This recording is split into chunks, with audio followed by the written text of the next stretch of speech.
আজ আপনাদের দেখাবো বরিশাল সদর। বরিশাল বাংলাদেশের দক্ষিণাঞ্চলের একটি প্রধান শহর। এটি বরিশাল বিভাগের অন্তর্গত ও একই সাথে জেলা ও বিভাগীয় সদর দপ্তর।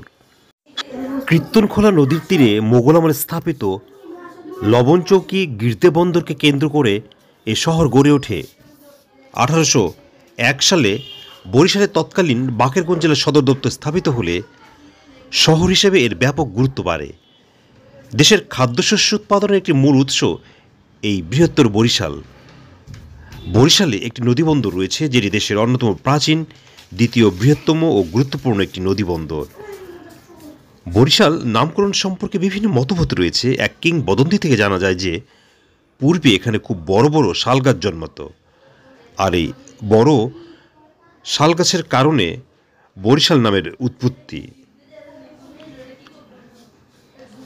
আপনারা ভিডিওতে বরিশাল সদর দেখছেন বরিশালের বেলস পার্ক। এটি সদরে অবস্থিত। এই বেলস পার্ক খুবই পুরাতন একটি পার্ক। বিভিন্ন রাজনৈতিক প্রবাহ এবং রাজনৈতিক মঞ্চ, রাজনৈতিক সভা সমিতি এই বেলস পার্কে বারবার হয়েছে।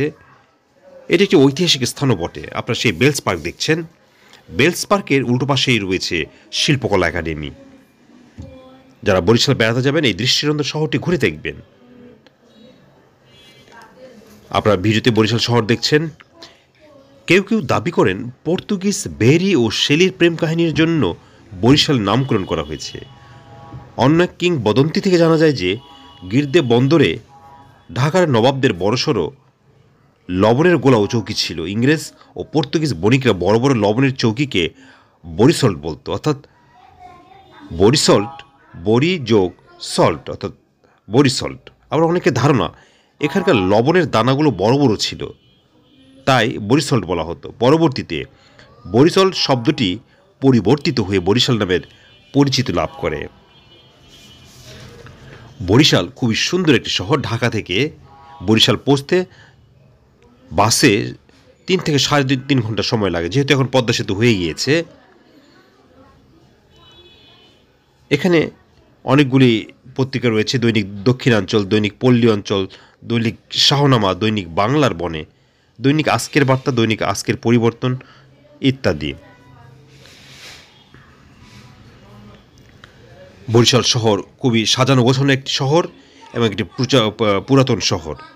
দর্শনীয় স্থানের মতো বেশ কিছু সুন্দর জায়গা রয়েছে। রয়েছে গুটিয়া মসজিদ, মিয়াবাড়ি মসজিদ, এছাড়া প্রাচীন কয়েকটি বিদ্যালয় রয়েছে, মহাবিদ্যালয় রয়েছে, ব্রজমোহন কলেজ এদের মধ্যে অন্যতম। ব্রজমোহন কলেজ এবং ব্রজমোহন বিদ্যালয় এখানে রয়েছে এক খ্রিস্টানদের চার্চ রয়েছে, সেটি অনেক প্রাচীন।